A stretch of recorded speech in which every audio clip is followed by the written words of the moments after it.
Aquele exercício de voltar no tempo. O que eu diria para o meu eu de 20 anos? A resposta é simples, mas na verdade eu precisaria muito mais do que uma simples frase para conseguir me fazer compreender. É claro que a maioria de nós falaria os números da Mega Sena ou daria alguma ideia que hoje a gente sabe que foi muito rentável, que fez muito sucesso, ou até mesmo falaria para poder investir numa determinada carreira que a gente sabe que cresceu muito naquele período de 10 anos ou mais. Só que se a gente amplia essa conversa para pensar para além do dinheiro ou de coisas que você modificaria na sua trajetória, como por exemplo, falar não se relacione com tal pessoa ou tome cuidado com fulano, qualquer coisa desse tipo, acho que vale a pena a gente pensar no que a gente falaria como algo para poder fazer a gente evoluir de alguma maneira. Se o ponto fosse exatamente esse e eu pudesse voltar no tempo, o que eu diria para mim seria a seguinte frase: encare a vida como ela é, e não como ela deveria ser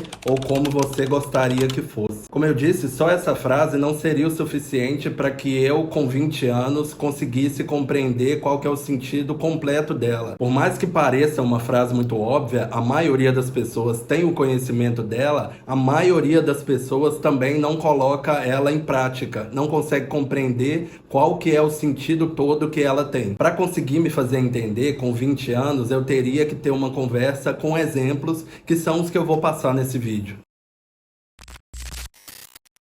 Aos 20 anos, até aquele momento, as relações com família e escola forjaram em nós o senso de paternalismo em relação à vida. O que é isso? Paternalismo é a ideia de que o outro superior vai te proteger, te salvar e é quem sabe o que é melhor para você. O efeito colateral de manter essa ótica para nós que não somos a parte superior é que a partir do momento que a gente enxerga a vida dessa maneira, a gente vive constantemente na sombra desse resgate, de que tem uma figura que vai nos salvar. Na vida adulta, essa expectativa de que o outro sempre vá compreender a nossa dificuldade em fazer o que deveria ser feito não existe. Se você trabalha vendendo algo e o cliente está interessado em comprar, se você tiver algum problema, aquele cliente, por mais que ele compreenda, ele vai comprar de uma outra pessoa. Porque o seu cliente não está preocupado com você, ele está preocupado com aquilo que você está disponibilizando e que ele tem interesse de comprar. Tanto é que se aquilo que você vende cair de qualidade,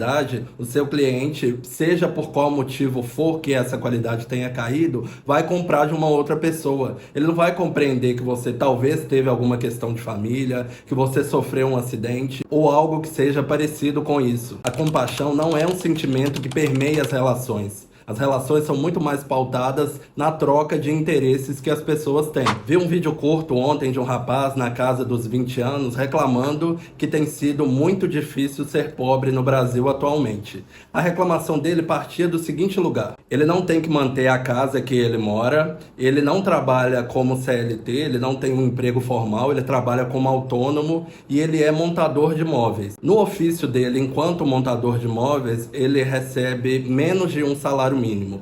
A dúvida dele no vídeo é se valeria a pena ele trabalhar como CLT para ganhar um salário mínimo, mas era algo que ele rejeitava fortemente porque ele acredita que trabalhar como CLT é uma escravização, segundo o termo que ele mesmo usa. No vídeo ele reclama que ele tem um gosto muito particular de tomar café, esse café que seja um pouco mais elaborado, que vende em padarias, que vende em cafeterias, em lugares próprios. Ele reclama no vídeo que ele não pode tomar esse café porque o fato dele ir num lugar para tomar esse café que pode custar até R$ 22 vai fazer com que as contas dele fiquem todas desreguladas. Ele faz um desabafo por achar que isso era o mínimo que ele deveria ter direito, que ele, enquanto uma pessoa que é pobre, deveria ter esse direito de ter um luxo que na verdade custa pouco. Porque sim, 20 e poucos reais é pouco, mas para alguém que ganha menos de um salário mínimo, 20 e poucos reais vai fazer diferença. Qual que é a saída óbvia nessa situação? Ele precisa ganhar mais dinheiro para conseguir ter acesso àquilo que ele quer. A CLT te prende, te paga mal e é exploratória, você vai ter que ficar um grande período ali da sua vida tendo que trabalhar para alguém, ganhando pouco, mas esse pouco é mais do que você ganha atualmente, então a CLT é algo que deve ser pensado. Eu não quero de jeito nenhum, então você precisa achar outras alternativas e outras maneiras de conseguir fazer mais dinheiro, porque realmente ninguém vai te salvar. Existe essa expectativa de que em reclamando, de alguma forma, a coisa vá ser solucionada, mas ela não vai. A gente está realmente inserido nesse sistema onde você, para ter acesso às coisas, precisa ter mais dinheiro. Quando mais novo, eu acreditava que competência barra valor pessoal era muito mais importante do que imagem. Foi um dos tombos que eu tive na vida quando eu fui conseguir compreender que, na verdade, a imagem ela chega muito antes do que aquilo que a gente tem para mostrar.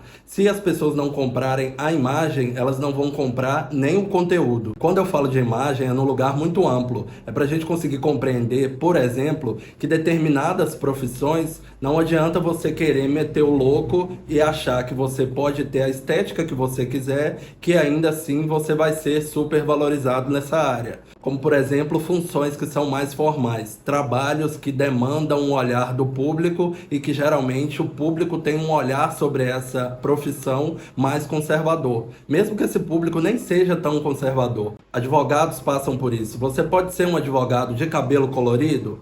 Pode, ninguém vai te impedir de entrar num fórum por causa da sua cor de cabelo, de alugar uma sala para poder receber os seus clientes, nada disso. Mas se você tiver de montar uma clientela, a imagem que você passa vai fazer diferença para as pessoas que podem vir a te procurar. Adianta brigar com isso? Não. Adianta você ser super competente e as pessoas não terem coragem de te contratar porque elas têm os preconceitos delas?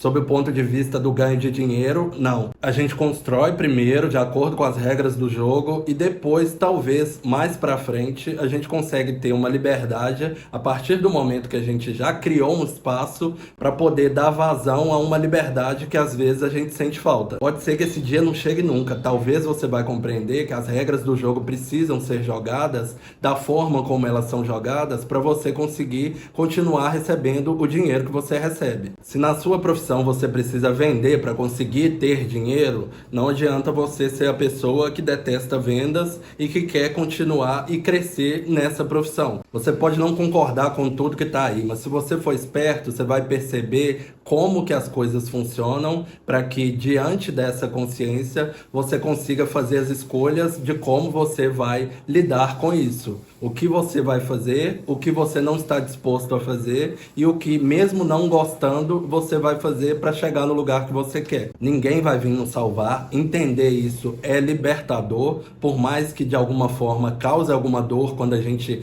cai na real a respeito disso, mas é a liberdade que a gente tem para poder viver a vida que a gente quer do jeito que a gente quer, porque o paternalismo também é restritivo. A libertação dele te faz compreender que se o caminho que você quer tomar é diferente, faz-se necessário que você consiga compreender como que você vai fazer para poder ter o resultado que você quer. Se esse é um tipo de conteúdo que te interessa, considera se inscrever aqui no canal, porque aqui a gente conversa a respeito de sociedade, autodesenvolvimento e a vida de um modo geral.